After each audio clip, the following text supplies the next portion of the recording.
रिपोर्टकडे। कल्याण डोंबिवलीत गेल्या वेळेपेक्षा आता 4% मतदान वाढलेलं आहे आणि त्यामुळे या मतदारसंघातील चुरस वाढलेली आहे।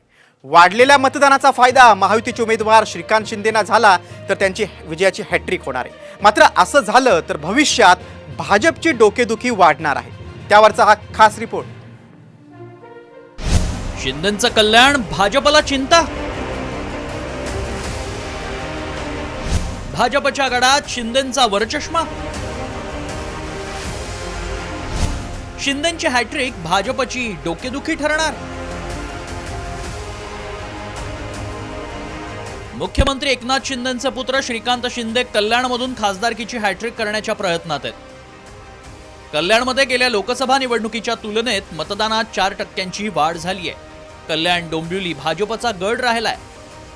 भाजपची ताकद या मतदारसंघात अधिक आहे, त्यामुळे शिंदेंची हॅट्रिक भाजपसाठी डोकेदुखी ठरू शकते।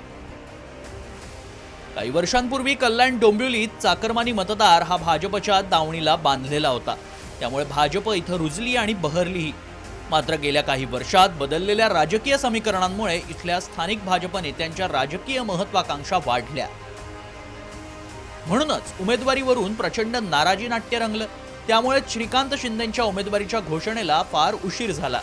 आता शिंदेंची हॅट्रिक झाल्यास त्यांचं राजकीय वजन वाढणार आहे। श्रीकांत शिंदेंना 5 लाख मतांनी विजयी करण्याचा निर्धार मुख्यमंत्री शिंदेंनी केला। हा निर्धार त्यांनी जाहीरपणे बोलून दाखवला।